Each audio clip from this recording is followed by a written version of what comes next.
Join book, LinkedIn as well. Welcome to Basement Chronicles, the Sunday interview. My name is Lisa Dublin, and I love, as much as I love to speak, I love also to interview interesting people. Last year in November, I had my first interviewee for Basement Chronicles, the Sunday edition. And it was a lovely interview, and I expect that today's interviewee will be as interesting and just bring to the fore some of the matters that we face here in Edmonton as a Black community. So, without any further ado, let me bring on my guest, Levar Saul. Levar, thank you for being here with me this afternoon. How are you doing? I am happy to be here, Lisa. And I finally get to use my basement, so I'll be chronicling with you today. Thank you for that. Sometime last year, I was, just kind of revamping my business, looking for a name, and all. I was like, wait a minute. I've had Basement Chronicles in every iteration, live, vlog, now a podcast, all sorts of things. So let's just keep it going in the basement. Yeah, So yeah. I'm happy you can join me today. So Thank let's you. begin, first of all. I really appreciate you being here. Let's begin, first of all, with tell us a little bit about yourself and what you do. Okay, Lisa, before I jump into me, Mhm. flowers to you for creating space in media, right? Thank you. There's not a lot of us in the media space that are shining the light on the great work that is happening in the community.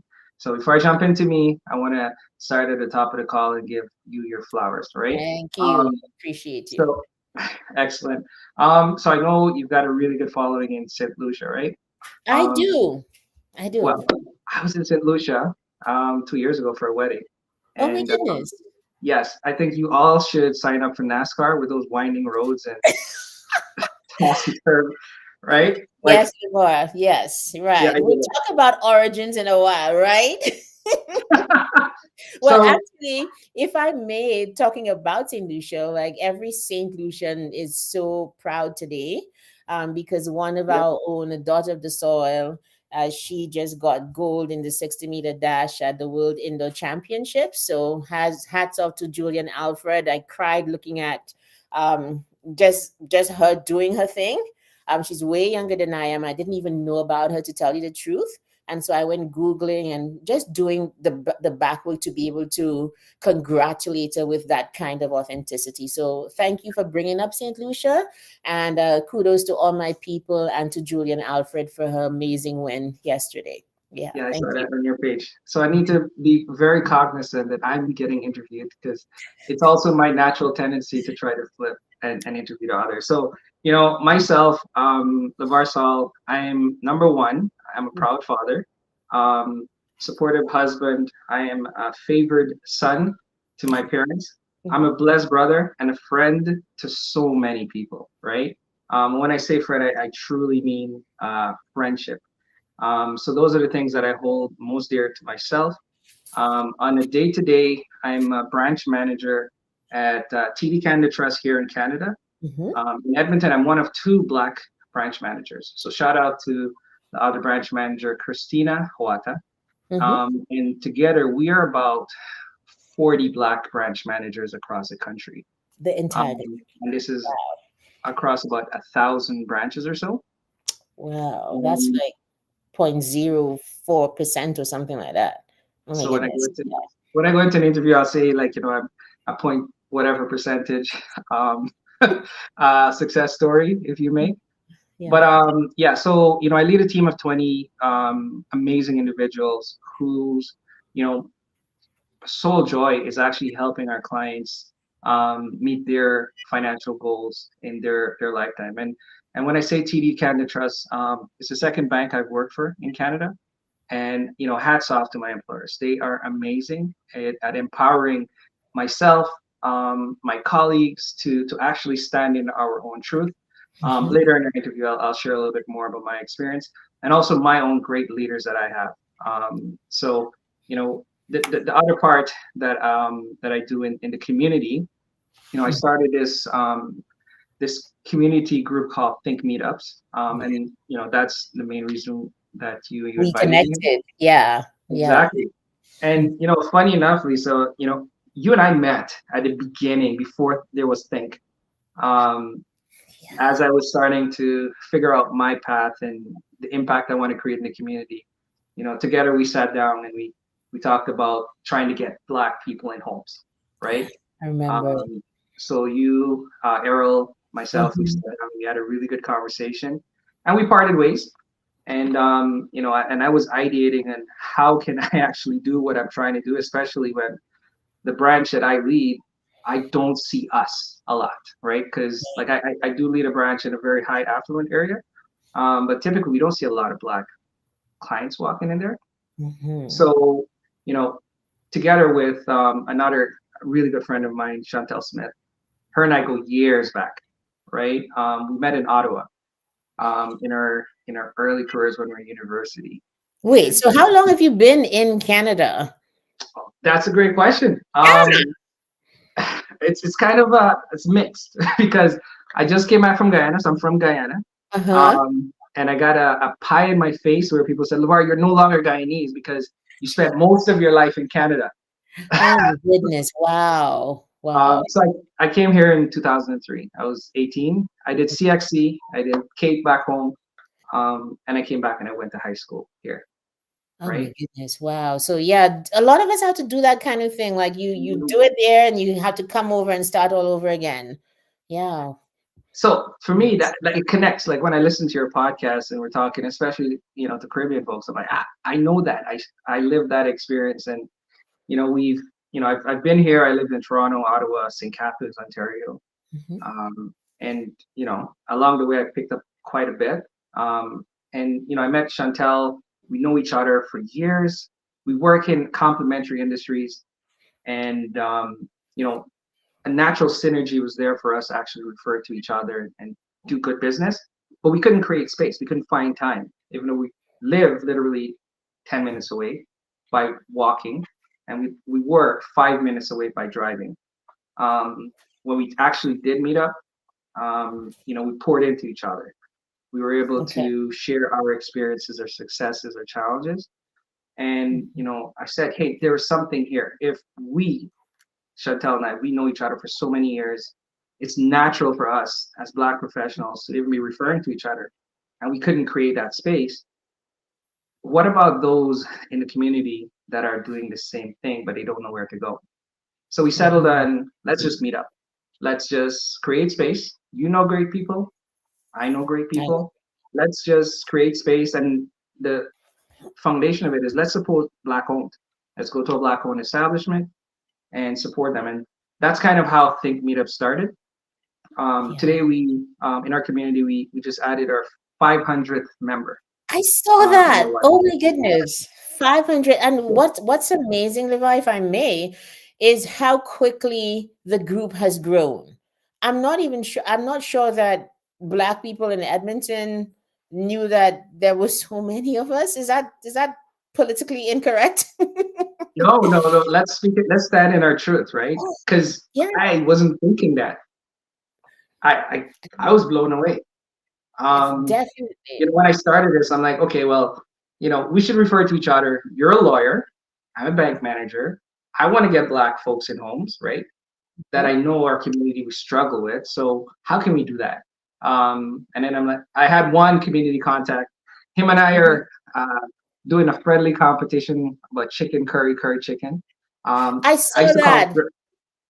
Yeah, listen, I I stayed call out of it because I was like, it goes down the same way. Curry chicken, like from my part, we say curry chicken, right? Not chicken curry. I was like, what it's. are they You know what? arguing about?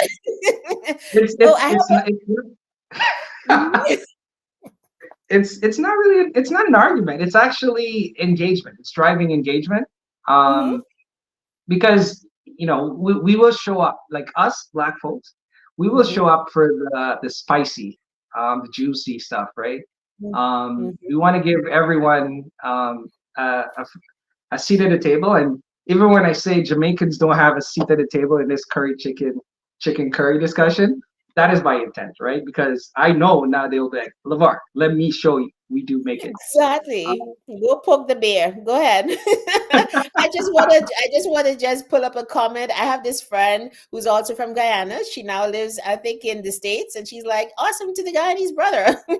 yes, yes, that's right, So my we have sis. people from all over listening. And I think like the immigrant like the experience of being from other and making your home here is Mhm. something that connects so many people across races and cultures because it's a common experience, right?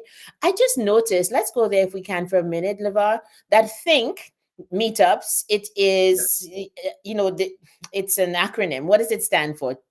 So the Think. acronym, it stands for things Mm-hmm. I now know, right? Things I know. Um, and at its basic sense, like I know things in my career, in my field, that I would love to share with others. Like I'm not a subject matter expert, but I can look at a credit file and be like, hey, I can get this approved for a mortgage, and you can make these tweaks to Yeah. help you get approved. On a legal sense, I can go to my friend Chantel, and she'd be like, Levar, here are things you shouldn't do because you'll have legal exposure, Mm-hmm. right? I've got medical colleagues that are like, hey, that pain you're feeling on your side, you need to go and get medical attention. Don't just take a pain medicine, right? So what we really wanted to create is that community of us sharing things that we all know to each other and make it easily accessible. Okay. And also, within the Think family, there are different groups. Can you tell us about that? So, Think meetups, promotions, member promotions, Black professionals. Tell us about all of them. Yeah, so that's the strategy part of how do we keep the group engaged and how do we keep it growing. So at its earliest outset, when we started that WhatsApp group, just like any WhatsApp group, it goes off the rail really Eh, quickly, yeah. right? So I remember when I tell people that when we're up 100, like, hey, I have a WhatsApp group of 100 people. They're like, yeah, I want no part of that because that is messy, that is Yeah. chaos, and everything in between. So we went through an ideation session where we left. So by we, I mean Chantel, Michelle Davis, who's Mm-hmm. also co-founder, my wife, Soraya Saul, Mm-hmm. and we had a late night conversation. How do we keep the group on focus? And initially, we left with a decision to tell Black folks that you can only promote on certain days, that you can't promote on certain days. Ouch.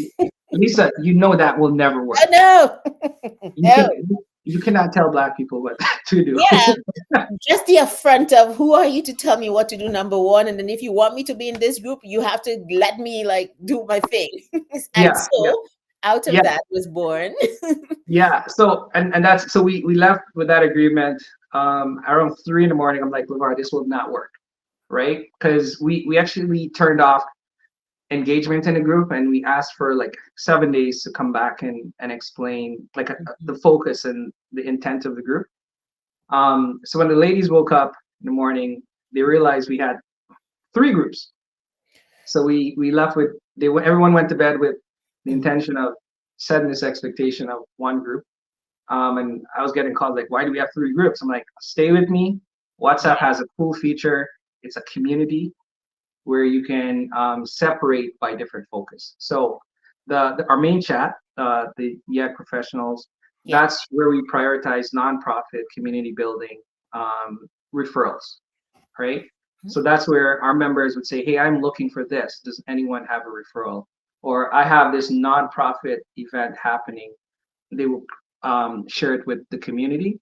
Mhm. And also people would seek out different resources. The promotion group is literally you can promote your Black owned business for free as much as you want. Um, and because everyone that signs up for that group, they're consenting to receive those promotions anyway. Yes, exactly. So we created that space for Black owned entrepreneurs and professionals to just control their message, right? Without us telling them that you can or you can't. And that's really been the sweet spot in what's helped us to stay on message and grow. Yeah. Um, There's something I want to, sorry, let you want to go through the others because I recently joined the volunteer one as well because I'm yeah, thinking like it's very part of what we do, I guess, just helping out and you will get to meet just lots of people and be doing something good for the community. So I was like, okay, me, my husband, my sons, let's see what we can do in there. Yeah. That's excellent, right? So the other groups and these have been evolutions, right? Like Yeah. we're not trying to spam 100 different groups, like groups with intent. So we identified there's a need to connect with the Black youth, right? Um, but we don't have the capacity to manage a group of another 1,000 Black students. So we ideated on landing with the heads of the Black student unions of the different Hmm. schools, right? So we're working on getting those heads from the Black student unions in one space so we can cascade messages and create volunteering opportunities and everything for our Black youths that are the future. The volunteering one, that's Michelle Davis's ideation. She's like, Levar, we Hi, are starting Michelle. to, She just posted in the group, by the way. Did you hear that WhatsApp? That was Michelle. oh, this, She did. Thank she, you. yeah, like we joke that as a registered nonprofit, we are broke, meaning we're broke, but we're okay. Um, Okay.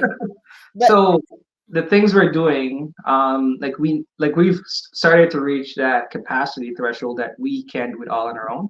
yeah. So we know our community is like-minded individuals that want to amplify and grow causes. So we created that volunteer opportunity so that we can start bringing others in to help, promote and cascade, and not just our group, but other community partners that may need help. So we can always ask and say if you have capacity to help out others. And that way we can actually increase and strengthen our own network by doing that, reaching out to others. There's something I wanted to mention even before we move ahead.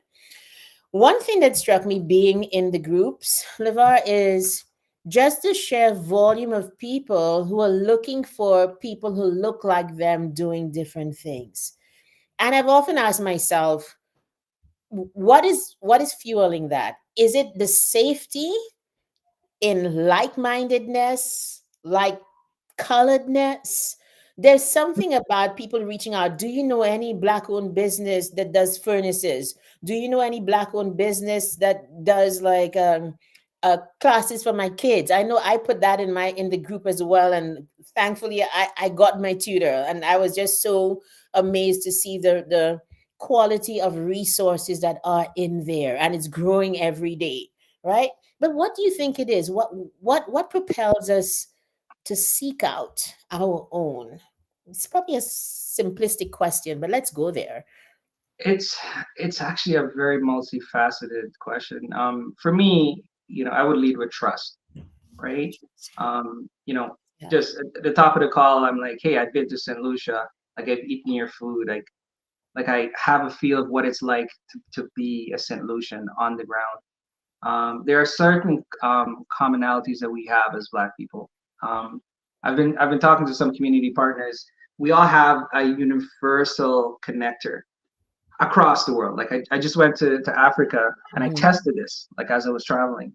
Um, and it's exactly what you just did. It's a nod, right? You see a Black person, especially if you haven't seen another Black person for a while. We all nod.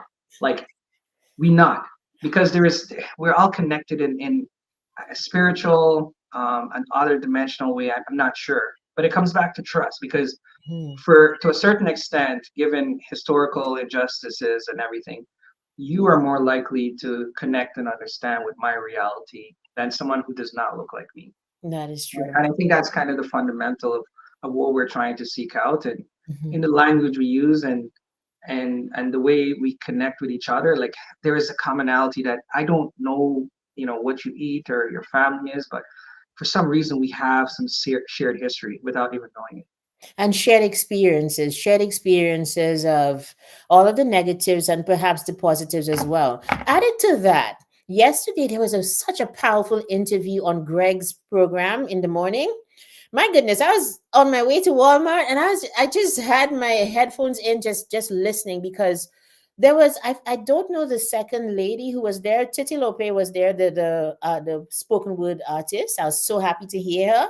The other Yes. lady as well was so powerful in terms of bringing to the fore some of those spiritual underpinnings of Black people that are common and that she has ventured into. And there were some things that I frankly could not identify, but a lot of it made sense for me, just in terms of knowing who you are, that the experience of being Black can go in different areas and different spaces, but it comes back to some kind of spiritual underpinning. Like, I don't know how to explain it, but it's very true that something leaps out at you when you see another Black person.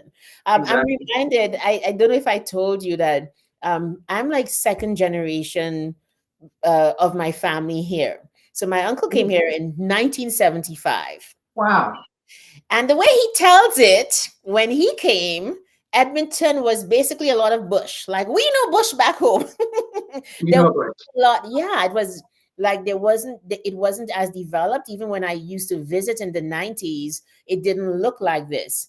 So far less, the number of Black people were very far apart. Okay. Didn't see people who looked like him, for miles, and faced all of the negatives of racism, of being new in a place and standing out that kind of way, and had to navigate all of it. So, like, my family's been here for a while. We've known Edmonton and all of that. So there were a couple of families that kind of dotted, people came different place from different areas. So you had those who were came through the United States, as we know. And then we had the immigrants who started coming from all the way back the 1960s and 1970s. So we're not new to this. The community has grown a lot, but I think, like, the immigrant experience too has grown with them. It's not new at all. I just thought I would say that, because I don't think my experience is singular at all. Yeah. That's a great shout out. And as I've been getting connected with different community members Hmm. and different causes, what we often overlook. So we think Caribbean, we think coming from Africa, but we often overlook those first Black settlers that came here directly from the U.S. that Hmm. escaped slavery, right? So their experiences are different yet the same. So we I've been hearing, and I've been doing my own research to start connecting with those fellow members in our community, so I Hmm. can learn about their histories, and how they've grown as a community, because there is that third set of Black folks in the community that oftentimes we miss in our conversations. Yeah. And shout out to Donna Montrose. She did a great keynote at the One African Woman Hmm. Talk gala, and she was Hmm. actually highlighting that experience. So, I encourage all of our listeners in Edmonton to not just look African Caribbean, look at those that have been here Hmm. before we started coming as immigrants. There, I don't mean to take this in any direction we didn't cater for, but I remember just speaking with Debbie. I don't know if you know who Debbie Beaver is. So Debbie did a lot of research with the first Albertans, the first Black Albertans who settled, who came through the United States and were free, and all of that. And I remember she used to work at the University of Alberta as well.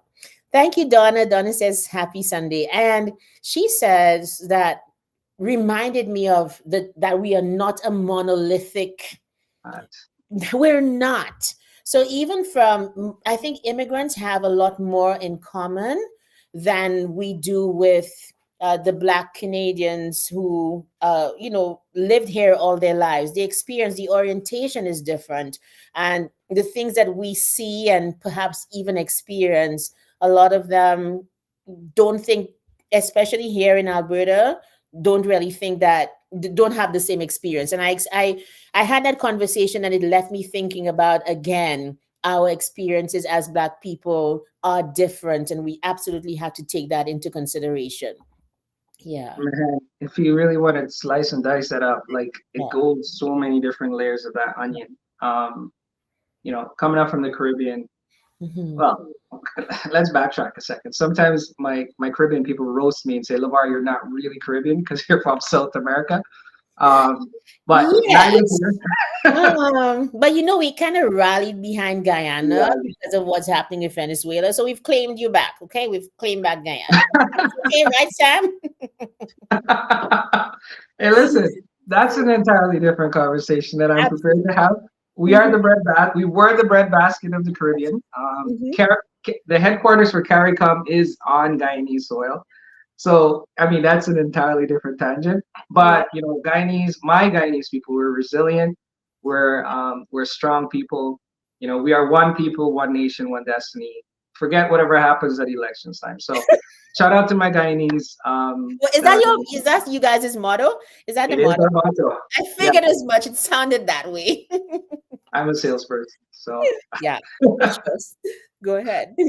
but so Mhm. growing up in the Caribbean, like I live and I breathe Caribbean experience. Like went to Jamaica, Barbados, Bahamas, like different places. I'm like, okay, I feel like I'm at home with actual good beaches because we don't have beaches, Guyana. Yeah, we know that. But Yeah. all my Caribbean people, like I felt safe, I felt seen, heard, and connected with everyone there. And I Yeah. and I just went to Rwanda in November for the first time. So my first time setting my foot on Mama Africa. And I can tell you that was an experience. I encourage all of our listeners to put it on your bucket list to go home with. And by home, it's like our ancestors are from there, and I wanted to put my hand in the soil Yeah. in Mama Africa, and learning about the genocide. Yeah. Sorry, Right? which part of Africa did you go to? I went to Rwanda. Rwanda. Oh, sorry, you did say that. Sorry. Yeah, Yeah. go ahead. Mm-hmm. So, and I claim Rwanda as my reconnection. So I'm honorary Rwandan, Samaraho to my fellow Rwandese. Did you Um, do like the ancestry? Did you do the ancestry DNA no, thingy? I will do it, Uh-huh. but I think it's gonna land in Congo. So Oh. back to that experiences. So when Yeah. I was in Rwanda, Mhm. I was getting some weird looks, right? Yeah. Why? And I asked like our local family Mhm. friend. I'm like, why are these people looking at me certain ways? They're like, because you look like you are from Congo. I'm like, Oh. I don't know what's the beef there. Uh-huh. But when I said I'm from Canadian, like the entire um, reception was different. So I guess my genealogy may take me back to Congo, and I Yeah. am looking forward to do that ancestry. Yeah. And once I do find out, like I will Mhm. be taking another trip to go and see where it says. Wherever. Okay. And your wife is also from Africa, is she? Is she Yeah, from? so my wife, so she's Indian background. Okay. I think there are four generations, but she's born in Kenya, Kenya. and Oh, you dare wow. not tell her she's anything but Kenyan. Wow. Um, yeah, Yeah. We she lives and breathes it. Yeah, that's awesome. There's I wanted to also go back two things now. Do you remember when we first met? Oh, there's your wife. Your wife says hi. There she is. Hi, Soraya. Nice to have you here too. I remember when you first told me about the meetups. I think because I'm a life coach and I love to start from what is your reason for doing it. You remember we had that conversation? Like I think I was a little boorish, like really hammering it and trying to get to why did you start it? Like where did it come from? What was the thing within you that said, start this thing and keep it up? Because I mean, I've started groups before and it can be a lot. Like I have run away from groups that I started. Okay. Not now though, but like before. Yeah. So I remember asking you that question, Levar, like, what is the thing that you wanted to do? And I know we've spoken about where it came from and so on, but just a couple of words before we move on, like why did you start this? Like, what was that thing? It's driven in impact, and I was asking my wife the same question when we were driving home last night about Mhm. what changes has she seen in me and everything like that. She said, I see you're happier, but you're more tired. Right? Because Ouch. true to what you're saying, it takes a lot out It of does. people to manage this. Plus, making Being sure a that you're branch reaching your manager. responsibilities. But it's captured in the I Wayne song. I love to see my people living in love. I hate to see us fighting and swimming in blood. And I'll stay there, Mm. right? Like we have so much more in common. We have such a rich history and an even brighter future. Um, Often you hear, you know, our leaders say, we need to do this, we need to do that, but no one ever does anything, right? Or if it's being done, and this is also credit to our leadership within the Black community and also outside of the community, it usually doesn't land with the common folk. Mhm. right? So oftentimes we blame our leaders for either not trying, sometimes rightfully, sometimes not rightfully, because as a leader, I understand that there are decisions you make that are not always going to be popular. However, like I'm really trying to focus on the we first, right? So every time I have a conversation with anyone, I'm like, let's put the we under the microscope, right? So let's get us working together. Success begets success, right? So we are referring to each other, we are helping to amplify each other's causes. And once we've created that belief of we and can see it working, then we can start tackling other things. And that's my role. Like I'm no longer the first at any table. Like I've got a great leader in Ali Moser. So shout out to her as well. She stumped her toes to get into senior leadership. And every time I tell her of an idea, she always challenges me to say, well, think bigger, right? Because she sees the next evolution of what I'm trying to do. So I've been Oh, lucky to have that mentorship and sponsorship, formally and informally. So I want to give that back to the community in a way that is unique because, yes, I'm a branch manager, but you'll still see me wearing a hoodie. You'll still see me oh, I at a saw your push photos. party, right?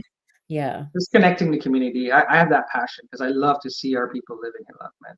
Yeah, thank you for that. Like, Liva, like what I think I want to express about what you've done and with Michelle and Chantel, there's a belief in us. There's a belief and a celebration of who we are that comes through think meetups. And I want to encourage every person, every black person in Edmonton to really like get with it.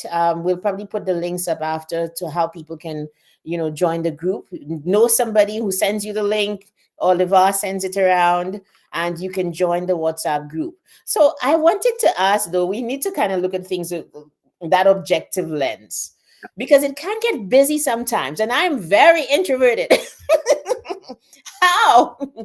How do we control it? Because sometimes, for example, I tend to like just post my stuff in the promotions, but then you find people cross posting in all of the groups, and most people are in multiple Mm. rooms of think meetup. So how do we control that going forward? Because not everybody's going to be up at like, it should we have like a time to kind of shut off, or what is the So group doing about that? so you'll see some posts get deleted from time Yeah. to time in the main group, right?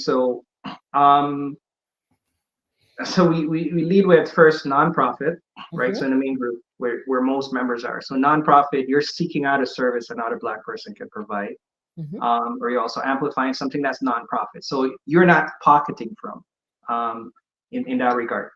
And then in the promotions group, you may see a duplication of what's in the nonprofit group and also in the promotion. The promotions one, like I said, it's if you're directly going to get some monetary benefit from it, that's where we want you to do the promotion. Yeah. Sometimes there's going to be some social good in it, but we drew a really strong line in terms of, are you going to make money from this out of your pocket? Just put it in a promotions group, and that's kind of what's kept us going forward. And what goes on in the background. I always message, or Michelle or Chantel, and hey, Soraya as well. She's a director. I need to go Yeah. upstairs. So I need to give her flowers as Oh, well. yeah, you better. Right, Raya? Yeah. We do message those members and just remind them, right? And sometimes it's not intentional, right? Just a couple of days ago, one girl, she's been with us since August, and she accidentally posted it in the main group. But people are understanding. Like our group understands the assignment, right? So, I'll go sometimes a weekend, we will delete one message in the main group. But Yeah. first is, are you making profits out of this? Put it in the promotion group. Yeah, That's kind makes of how we sense. lead it. Absolutely makes sense. Okay, so I have a final question or final questions for you, a bit more personal. And you said a lot about what you are passionate about.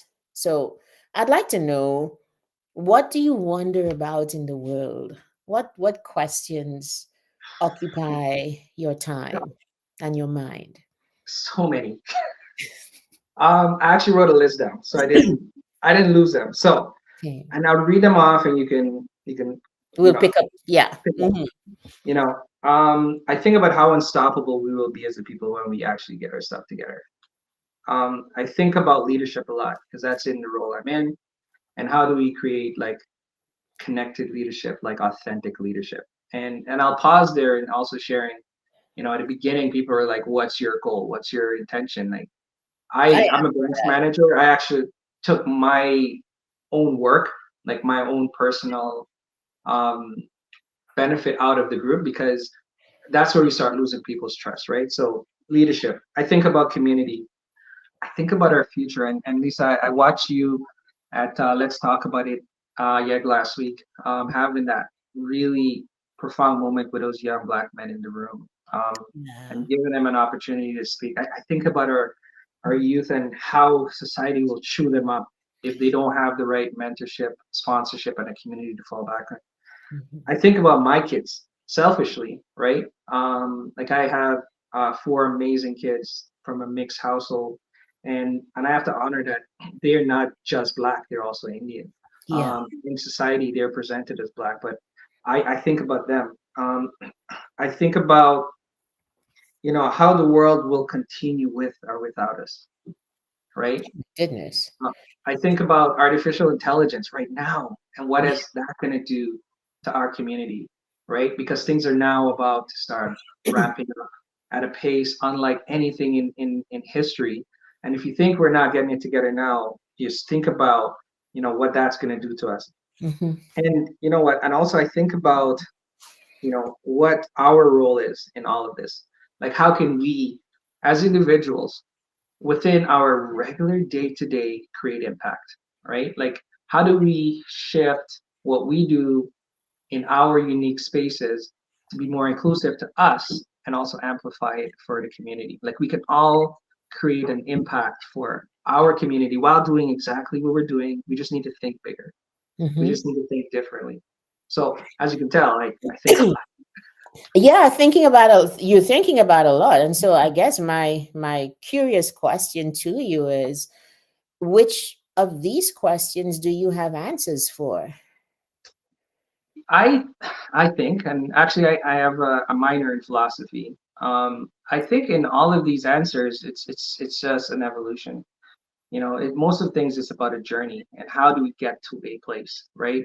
So when I think about my kids and the future that they're going to be living in, I can just play a part in helping to mold that future, right? I don't think I can just go change the world, but I can help prepare them for the world, Makes right? sense. I Yeah. can equip them with the tools to to receive the universe as it presents to them, but also to live and stand in their own truth, right? Yeah. And understand that they are standing on the shoulders of hopefully one day I'll be a giant because I'm standing on the shoulder of giants who were standing on the shoulders of giants. Like Yeah. we all have a part to play.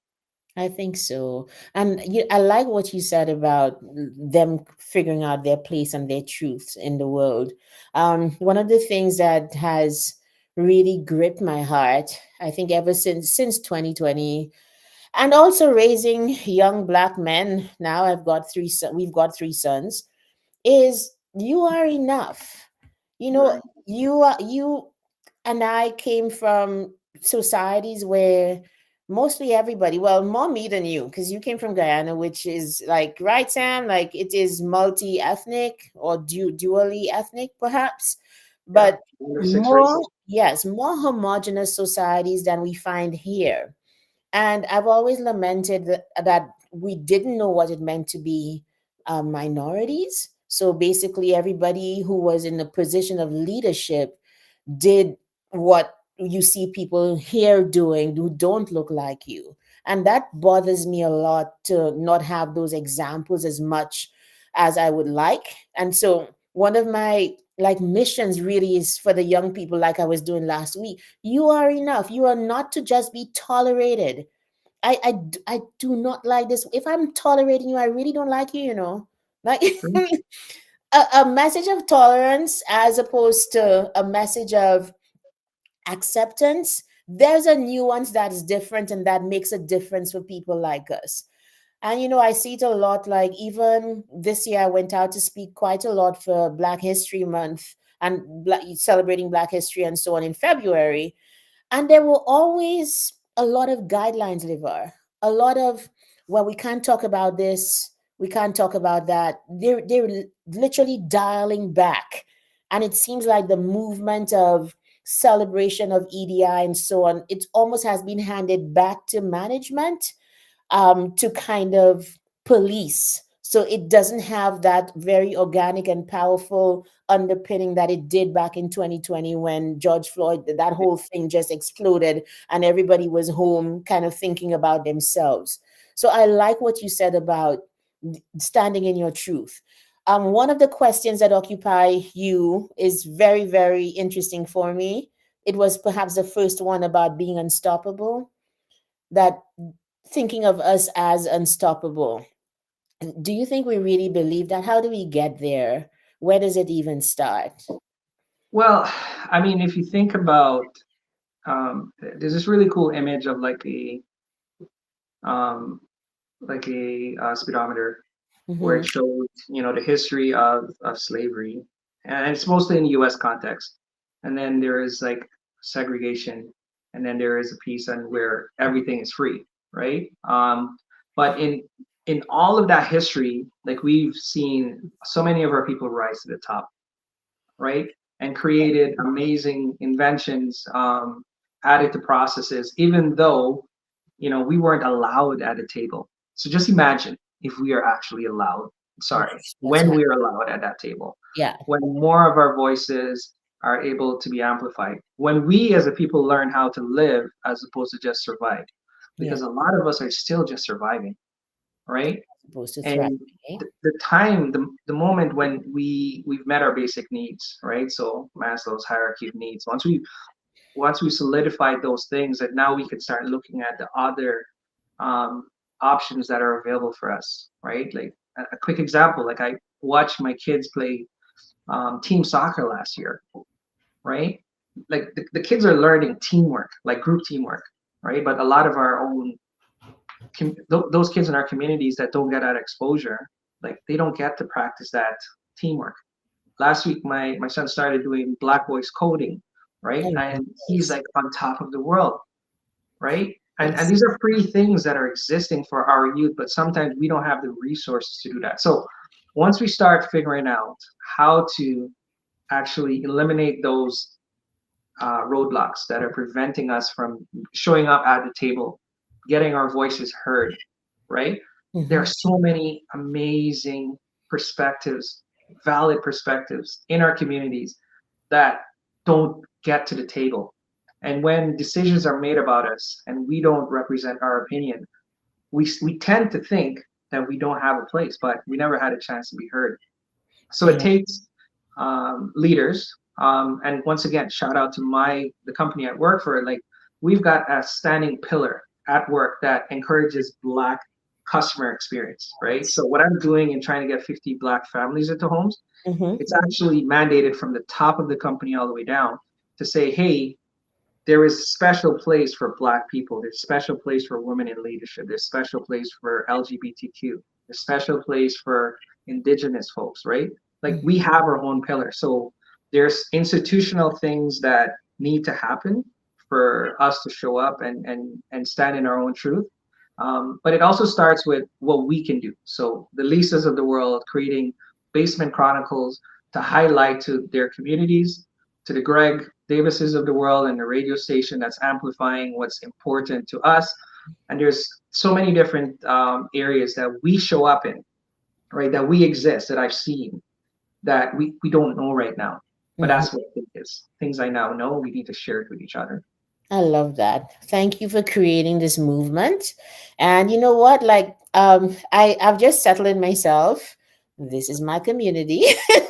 Find some way to connect, find some way to be part of it and to make a contribution that is meaningful.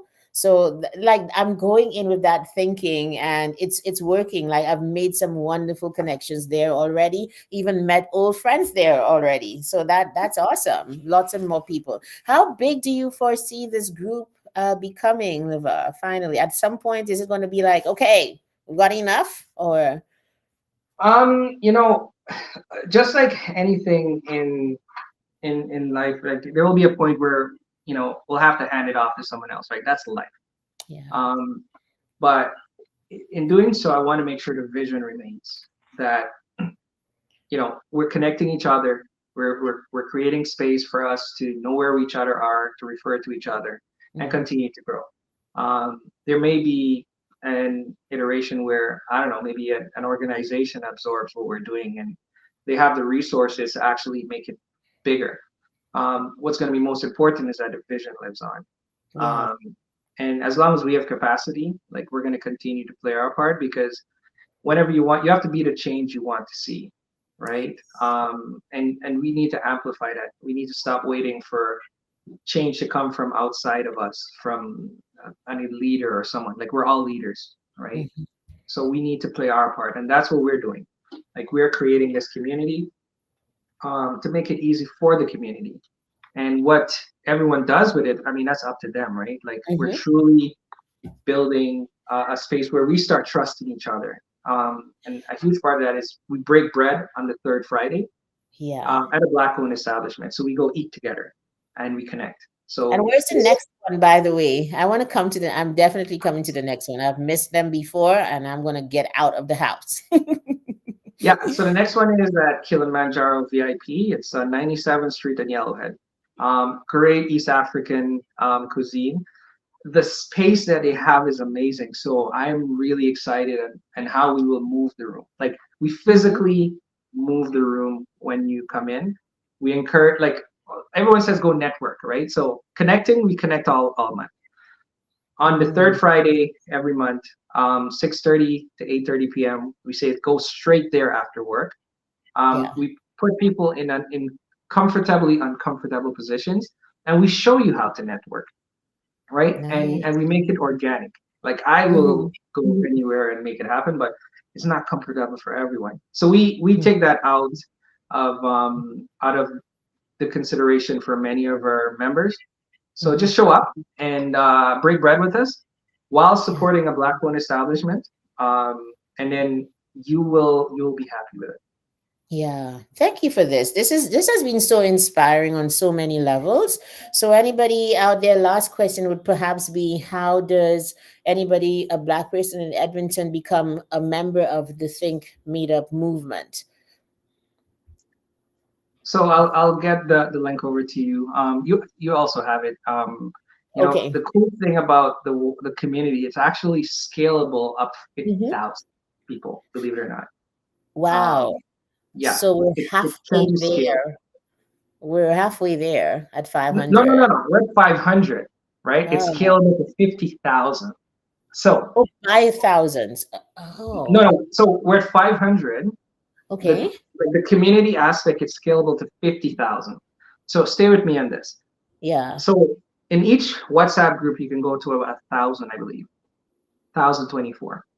And I'll give you guys a quick preview of what comes next. So once we hit 1,000, strategically, we're going to start creating, like kind of different leadership pods. So for example, health, like we've identified many health experts. So we're going to spring it off to health, where people have health questions can go and say, hey, I'm seeking guidance on health. Like I can't advise you on health. Hmm. So we're going to have some like health moderators that you can go there and get that support.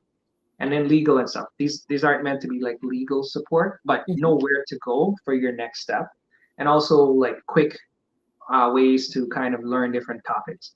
And we're going to maintain that central repository where people are looking for guidance, that we can connect them. So, I mean, some say, what do you do with this after? You can create your own app and everything. That takes an entirely different life of its own. But Yeah. for now, we're going to continue supporting however we can with the Yeah. resources we have. So can I drop the link in the chat, in like for everybody right now? Can I do that? Okay, I Yeah, think I just absolutely. put it up. So I'm gonna drop it here. Anybody who's in Edmonton, and in any case, what I like is that you vet everybody, Oh, or yes. you vet everybody before they get in. So that's awesome for, quality control and the trolls as well. So I just dropped the link right there if anybody's interested. And you're in Edmonton and you're looking to join, this lovely Black community that's growing. Levar, you know what I see? I see like a conference of sorts, like some kind of big networking Yes. event. I mean, we're 500 strong, right? So, you always look like 30 to 40%. That's still a great number to kind of network. And yeah. So, Michelle just dropped it as well. Thank you, Michelle. It's right there on the screen if anybody's interested. So, you can go join and, yeah, get in on the I, action. I told my boss last night, and once again, she always tosses back. She's like, think bigger. Um, Goodness. I said, and I with Chantal, Michelle, and Sarai, I told them, I have a 5-year goal to sell out the Edmonton Convention Center, where we have like a meetup of Western Canada's Black professionals. I Yes. told that to my boss, and she's like, "Levar, think bigger. Why 5 years?" I'm like, "Come on." Like, You're going to give you a sabbatical from work to do this? she No, won't do that. Nope, no, she won't. exactly. But that's an example of having that mentorship and guidance that I've been talking about, right? Like think bigger. Like why are you pushing this down the road? For me, it's grounded in trust. Mm-hmm. I no longer have to really tell people about the group. It's like people are often joining. I'm like, how did you find out about this, right? So Yeah. Okay. And Soraya, thank you, Soraya, one of the founders and the wife of our guest here. Soraya has posted the next meetup. So you want to go ahead and just talk about it a little bit more, or should I just talk about it? So it's Swahili Cuisine, March 15, 6:30 to 8:30 p.m. at Kilimanjaro VIP. So you guys come on down. It's on Eventbrite. You have to get a ticket, right? it's on November. Yes. Yeah. Okay, so go look for it on Eventbrite. The link is right there. Thank you so much for posting, Sarah. I appreciate that. And Michelle as well for the link to the entire Think Meetups clan at this point. Yeah, just a heads up, like as a nonprofit, like we actually always take a loss on these. Yeah. What we do is we go ahead, we try to create like a menu for our members because we typically have 30 to 50 people that show up. Yeah. That creates capacity issues under restaurants. So we try to go ahead and organize the food so that when you come in, we're not standing at the bar waiting forever. Like we only have you there for 2 hours, so we want to make the best of the evening. Mm-hmm. So if you're interested in just coming for networking, that's fine. If you're looking to eat and support the Black One establishment, get your tickets early so that we can actually, Yeah. um, get your orders in, Yeah. That makes so that sense. everything runs really smoothly. And guys, we are creating impact right away. Like we're Mm-hmm. supporting those that look like us, and we encourage those to go back. Quick shout out to the restaurants we've been to. So Sauce Caribbean in the past. We've been Yes. to Gabetta's. We went to Yardy Spot. Mm. And we went to Fat Bar, Yeah. and That was last December, I yeah, and think. last one we went to Den's Dining, so our Guyanese restaurant. Oh, So we went nice. to some really cool spots. And we Okay. took the time off in Christmas because obviously there's too It much was going. Christmas. Yeah. And, Kusha was talking about the BCW event last night. I was a little disappointed because I wanted to get a ticket last minute and there were none. Like, so folks, get your tickets early because the Black community is thriving in Edmonton. And we're looking for places to go to support our own. That's what all of this is proving with all of the great attendance and patronage of all of the events. That's what it's saying. Like, we are looking to support our own. So get your tickets early. Yeah, Thank you. Oh my goodness. We've been here almost an hour. yeah, time flies really quickly with these, It right? has. Absolutely. Well, thank you for being here. Thank you for the work that you do and blessings to continue, on this path because it's a good one. Thank you, Lisa. Keep up the great work that you're doing. It's recognized. It's warranted. Thank It's something that our community needs. you. Mhm. So shout out. I know 6 a.m. It's not always easy to do, but nothing that's ever worth it comes by easily. So Yeah. And if you're from the Caribbean, you kind of understand 6 a.m. Like, yeah. I saw that. hats off. All right, everyone. I hope you enjoyed this interview as much as I did. And join me again next week, Sunday. I'm going to have another guest and just chop it up with interesting people. That is the only qualification. And I think Liva has more than qualified today. Thank you so much for being here. And I'll see you again. Thank you, everybody, for joining in on our interview today. Thank you. Bye bye.